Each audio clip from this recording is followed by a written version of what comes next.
ಸ್ನೇಹಿತರೆ ನಮಸ್ಕಾರ, ನಾನು ನಿಮ್ಮ ಹಾರಮದನ್. ಎಲ್ಲರೂ ಹೇಗಿದ್ದೀರಾ? ಇವತ್ತು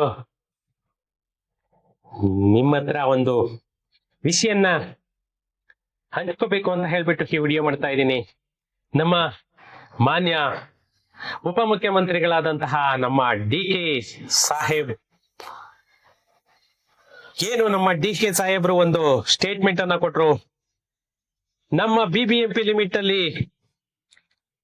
ನಮ್ಮ ಕರ್ನಾಟಕದಲ್ಲಿ ಟೋಟಲ್ 25 ಲಕ್ಷ ಆಸ್ತಿಗಳ ಡಿಜಿಟಲೀಕರಣವನ್ನ ನಾವು ಮಾಡಿದ್ದೇವೆ ಅಂತ ಹೇಳ್ಬಿಟ್ಟು ಒಂದು ಸ್ಟೇಟ್ಮೆಂಟ್ ಅನ್ನ ಕೊಟ್ಟಿದ್ದಾರೆ. ಖಂಡಿತ ಎಷ್ಟು ಜನಕ್ಕೆ ಈ BBMP ಲಿಮಿಟ್ ಅಲ್ಲಿ GBA ಲಿಮಿಟ್ ಅಲ್ಲಿ ನಿಮ್ಗೆ ಖಾತಾಗಳು ಸಿಕ್ಕಿದೆ? ಒಂದ್ ಸ್ವಲ್ಪ ಯಾರ್ಯಾರಿಗೆ ಎಷ್ಟೆಷ್ಟು ಪರ್ಸೆಂಟೇಜ್ ಗೊತ್ತಿದೆ ನನಗೆ ಸ್ವಲ್ಪ ಕಮೆಂಟ್ ಮಾಡಿ ಫ್ರೆಂಡ್ಸ್. ಯಾಕಂದ್ರೆ ನಿಮ್ಮ ಪ್ರಕಾರ ಇವ್ರು ಹೇಳಿರೋದ್ರಲ್ಲಿ ಎಷ್ಟು ಪರ್ಸೆಂಟ್ ಸುಳ್ಳಿದೆ ಅನ್ನೋದು ನನ್ಗೆ ಒಂದು ಕಮೆಂಟ್ ಅನ್ನ ಮಾಡಿ. ಯಾಕಂದ್ರೆ ಇವ್ರು ಹೇಳ್ತಿದ್ದಾರೆ 9 ಲಕ್ಷ ಆಲ್ರೆಡಿ ಈ ಖಾತಾಗಳನ್ನ ನಾವು ಹಂಚಿಕೆ ಮಾಡಿದೀವಿ, ಮತ್ತೆ 15 ದಿನದಲ್ಲಿ ಬಿ ಖಾತೆಯಿಂದ ಎ ಖಾತೆಗೆ ನಾವು ವರ್ಗಾವಣೆಯನ್ನ ಮಾಡ್ತೀವಿ ಅಂತ ಹೇಳ್ತಾವ್ರೆ. ಸ್ವಾಮಿ ಡಿ.ಕೆ. ಸಾಹೇಬ್ರೆ, ಸ್ವಲ್ಪ ಫೀಲ್ಡ್ ಬನ್ನಿ, AC ರೂಮುಗಳನ್ನ ಬಿಟ್ಟು ಸ್ವಲ್ಪ ಹೊರಗಡೆ ಬನ್ನಿ, ಜನಗಳ ಜೊತೆ ಬೆರೀರಿ, ಜನಗಳ ಜೊತೆ ವಾದಕ್ಕೆ ಬನ್ನಿ, ಸಂವಾದ ಬನ್ನಿ, ಹೇಳ್ತೀವಿ ನಿಮ್ಗೆ ಸಮಸ್ಯೆ ಏನು ಅಂತ ಹೇಳ್ಬಿಟ್ಟು. ಯಾವ ಬಾಯಲ್ಲಿ ಹೇಳ್ತಿದ್ದೀರಾ ಸ್ವಾಮಿ? 25 ಲಕ್ಷ ಡಿಜಿಟಲೀಕರಣ ಆಗೈತೆ ಅಂತ ಹೇಳ್ಬಿಟ್ಟು.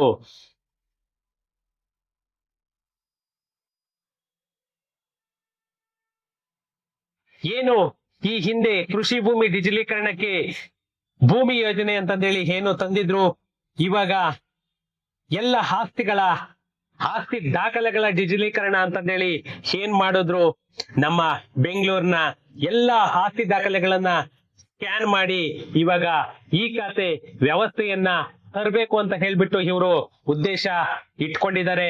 ಆದ್ರೆ ಇವ್ರು ಮಾಡ್ತಾ ಇರೋದು ಯಾವುದೇ ಒಂದು ಕೂಡ ಅದು ಸಕ್ಸಸ್ ಅಂತೂ ಆಗ್ತಾ ಇಲ್ಲ. ಯಾಕಂದ್ರೆ ಡಿಲೇ ಆಗ್ತಾ ಇದೆ. ಇವ್ರು ಮಾಡ್ತಿರೋದು 100%, ಇವ್ರ ಉದ್ದೇಶ ಅಂತೂ 100% ಅಪ್ರಿಸಿಯೇಟ್ ಮಾಡ್ಬೇಕು. ಆದ್ರೆ ಪ್ರೀ ಪ್ಲಾನ್ ಇಲ್ಲ, ತುಂಬಾ ಡಿಲೇ ಆಗ್ತಾ ಇದೆ. ಮಾನ್ಯ ಡಿ.ಕೆ. ಸಾಹೇಬ್ರೆ, ನಂದೇ ಒಂದು ಹೇಳ್ತೀನಿ ಉದಾಹರಣೆ. ನಾನ್ ಅಪ್ಲೈ ಮಾಡಿರೋದು ಡಿಸೆಂಬರ್ 7ನೇ ತಾರೀಕು. December, January, February, almost 3 months is completed. DK. ಸಾಹೇಬ್ರೆ, 3 months ಕಂಪ್ಲೀಟ್ ಆಗಿದೆ. ನಿಮ್ ಕೈಲಿ ಬಿ ಖಾತೆಯಿಂದ ಎ ಖಾತಾ ಮಾಡ್ಲಿಕ್ಕೆ ಆಗಿಲ್ಲ. 2 ತಿಂಗಳಿಗೆ ಮೊನ್ನೆ ವೆರಿಫಿಕೇಶನ್ ಬಂದಿದ್ದಾರೆ ನಿಮ್ಮ ಹಾರಯ್ಯವರು.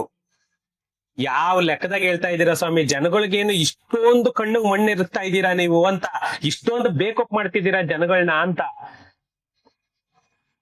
ಏನೋ ನಿಮ್ MLA ಸ್ವಲ್ಪ ಇದ್ ಮಾಡ್ಕೊಳ್ಳಿ, ಅದಿದಾಗುತ್ತೆ. ಆದ್ರೆ ಜನಗಳೆಲ್ಲಾರು ದಡ್ರಲ್ಲ, ಇದ್ದೇ ಇರ್ತಾರೆ ಬುದ್ಧಿವಂತರುಗಳು ಕೂಡ.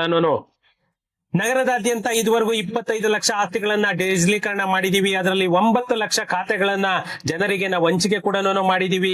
ಉಚಿತವಾಗಿ ಏನು ಈ ಖಾತಾ ಅಭಿಯಾನವನ್ನ ಏನು ಏರ್ಪಾಟನ್ನ ಮಾಡಿದ್ವಿ, ಅದು ಎಲ್ಲಾ ಪಾಲಿಕೆಗಳಿಗೆ ಆ ಅಭಿಯಾನವನ್ನ ಮಾಡಿ ಅಂತ ಹೇಳಿ ಸೂಚನೆಯನ್ನ ನೀಡಿದ್ವಿ ಅಂತ ಹೇಳ್ಬಿಟ್ಟು ಹೇಳ್ತಾ ಇದ್ರೆ, ಅದು 100% ಅದು ಕಾರ್ಯಗತ ಆಗ್ಲಿಲ್ಲ, ಸಕ್ಸಸ್ ಆಗ್ಲಿಲ್ಲ. ಖಾತಾ ಪರಿವರ್ತನೆ ಮಾಡಿಕೊಂಡವರಿಗೆ ಖಾತೆ ವಿತರಣೆಯನ್ನು ಕೂಡ ನಾವು ಮಾಡ್ತಾ ಇದೀವಿ ಅಂತ ಹೇಳ್ಬಿಟ್ಟು ಹೇಳ್ತಾ ಇದ್ದಾರೆ. ಮತ್ತೆ ಆಸ್ತಿ ದಾಖಲೆಗಳ ಡಿಜಿಟಲೀಕರಣ ಮತ್ತೆ ಈ ವರ್ಷದ ಪ್ರಮುಖ ತೀರ್ಮಾನ ಅಂತ ಕೂಡ ಹೇಳ್ತಾ ಇದ್ದಾರೆ. ಯಾಕಂತಂದ್ರೆ ಇವ್ರು ಹೇಳ್ತಾ ಇರೋದ್ರಲ್ಲಿ 100% ಅಲ್ಲಿ 20% ನಿಜ ಇಲ್ಲ ಬಿಡಿ. ಏನು ಈ ಖಾತೆ ವ್ಯವಸ್ಥೆ ತಗೊಂಡ್ ಬಂದಿದ್ದಾರೆ, ಇದೆಲ್ಲವೂ ಕೂಡ ಒಂದು ಉದ್ದೇಶ ಪೂರ್ವಕವಾದಂತಹ ವ್ಯವಸ್ಥೆ ಅಂತಲೇನೆ ಹೇಳ್ಬೇಕು. ಏನು ಈ ಉಪನೋಂದಣಾಧಿಕಾರಿ ಕಚೇರಿಗಳಲ್ಲಿ ಕಾವೇರಿ ಸಾಫ್ಟ್ವೇರ್ ನಲ್ಲಿ ದಾಖಲೆಗಳು ಆಧಾರ್ ಜೊತೆ ಲಿಂಕ್ ಅನ್ನ ಮಾಡುವ ವ್ಯವಸ್ಥೆಯನ್ನು ಕೂಡ ನಾವು ಕಲ್ಪಿಸಿದೀವಿ ಅಂತ ಹೇಳ್ತಾ ಇದ್ದಾರೆ. ಮತ್ತೆ uniform land record management system ಮೂಲಕ ಬಿ ಖಾತಾದಿಂದ ಎ ಖಾತಾ ವ್ಯವಸ್ಥೆಯನ್ನ ಮಾಡ್ತಾ ಇದೀವಿ. ಮತ್ತೆ ಈಗಾಗಲೇ 7,000 ಅರ್ಜಿಗಳು ಬಂದಿದೆ. ಇದಕ್ಕೆ ಇನ್ನು ಲಕ್ಷ ಗಟ್ಟಲೆ ಅರ್ಜಿಗಳು ಬರ್ಬೇಕಾಗಿದೆ. ಇವಾಗ 7,000 ಅರ್ಜಿ ಬಂದವೆ ಅಂತ ಹೇಳ್ತಾವ್ರೆ. 7,000ದಾಗ ಎಷ್ಟು ಎ ಖಾತಾ ಕೊಟ್ಟಿದ್ದೀರಾ ಡಿ.ಕೆ. ಸಾಹೇಬ್ರೆ? ಇದ್ರಲ್ಲಿ ನೋಡಿ, ಈಗಾಗಲೇ ಅರ್ಜಿ ಹಾಕಿರುವಂತವರಿಗೆ 15 ದಿನದಲ್ಲಿ ಖಾತೆ ನೀಡಲು ಸಮಯ ನಿಗದಿಪಡಿಸಲಾಗಿದೆ ಅಂತ ಹೇಳ್ತಾವ್ರೆ. ಅನೇಕರು ಕ್ರಯಪತ್ರ ಮಾತ್ರ ಹೊಂದಿದ್ದು ಖಾತೆಯನ್ನ ಪಡೆದಿಲ್ಲ. 1.20 ಲಕ್ಷ ಜನ ಈ ಬಗ್ಗೆ ಅರ್ಜಿಯನ್ನ ನೀಡಿದ್ದಾರೆ. ಅದರಲ್ಲಿ ಸುಮಾರು 60,000 ಜನರ ಅರ್ಜಿ ಒಪ್ಪಿತವಾಗಿದೆ, 40,000 ಅರ್ಜಿ ರದ್ದಾಗಿದೆ, 15,000 ಅರ್ಜಿಗಳ ವಿವಿಧ ಹಂತದಲ್ಲಿ ಇದೆ. ಇದು ಇವರ ಜಾತಕ. 1,00,000 ಅರ್ಜಿಗಳಿಗೆ 60,000 ಅರ್ಜಿಗಳನ್ನ ಇನ್ನೂ ಪೆಂಡಿಂಗ್ ಅಲ್ಲಿ ಇಟ್ಕೊಂಡಿದ್ದಾರೆ. 40,000 ಅರ್ಜಿಗಳನ್ನ ರಿಜೆಕ್ಟ್ ಮಾಡಿದ್ದಾರೆ ಅಂತಂದ್ರೆ ರೀಸನ್ ಏನಿರ್ಬೇಕು ಇವರಿಗೆ? ಪ್ರಾಪರ್ ರೀಸನ್ ಅಂತೂ ಗೊತ್ತಿಲ್ಲ.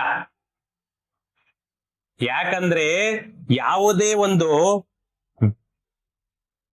ಕೆಲಸವನ್ನ, ಒಂದು ಪ್ಲಾನ್ ಅನ್ನ ತರಬೇಕು ಅಂತ ಅಂದ್ರೆ ಯಾವತ್ತು ಕೂಡ ಒಂದು ಪ್ರೀ ಪ್ಲಾನ್ ಅನ್ನೋದೊಂದು ಇರ್ಬೇಕು. ಆ ಪ್ರೀ ಪ್ಲಾನ್ ಇದ್ರೆ ಮಾತ್ರನೇನೆ ಯಾವುದೇ ಕೆಲಸ ಆಗ್ಬೋದು, ಸಕ್ಸಸ್ ಆಗೋದು. ಇಲ್ಲ ಅಂತಂದ್ರೆ 100% ಅದು ಹಿಂದಕ್ಕೆ ಓದೇ ಹೋಗುತ್ತೆ. ಯಾಕಂದ್ರೆ ನೀವು ಪ್ರೀ ಪ್ಲಾನ್ ಇಲ್ದಿರಾ ನೀವ್ ಇದ್ ಮಾಡ್ಕೊಂಡು ಹೋಗ್ತಾ ಇದ್ರೆ ಹೆಂಗಾಗುತ್ತೆ ಹೇಳಿ? ಇದೇ ಇಲ್ಲಿ ಆಗಿರೋದು ಕೂಡ. ಯಾಕಂದ್ರೆ ಇವರು ಹೇಳ್ಬೋದು ಅಷ್ಟೇ, ಮಿನಿಸ್ಟರ್ಗಳು, ನಮ್ಮ ಕೃಷ್ಣ ಬೈರೇಗೌಡ್ರಂತೂ, ನಮ್ಮ ರೆವೆನ್ಯೂ ಮಿನಿಸ್ಟರ್ ಸಾಹೇಬ್ರಂತೂ ಒಂದು ಬಿಡ್ತಿದ್ದಾರೆ, ಅದಕ್ಕೆ ಲಂಗು ಲಗಾಮೇ ಇಲ್ಲ. ಹೋಗಿ ಆ ರೇಂಜ್ಗೆ ಹೇಳ್ತಾ ಇದಾರೆ. ಕೃಷ್ಣ ಬೈರೇಗೌಡ್ರೆ, ಒಂದೇ ಒಂದ್ ಹೇಳ್ತೀನಿ, ನೀವು ಆ ಕಂದಾಯ ಭವನದಲ್ಲಿ ಹೋಗಿ ಒಂದಿನ ಕೂತ್ಕೊಳ್ರಿ ಸಾಹೇಬ್ರೆ, ಒಂದು ದಿನ ಫ್ರೀ ಮಾಡ್ಕೊಂಡು ಕೂತ್ಕೊಳ್ಳಿ. ನಿಮ್ ಇಡೀ ಎಸಿಗಳೆಲ್ಲಾನು ಸ್ಪೆಷಲ್ ಎಸಿಗಳು ಅಂತಂದ ಹೇಳಿ ಏನ್ ತಂದಾಕಿದೀರಾ?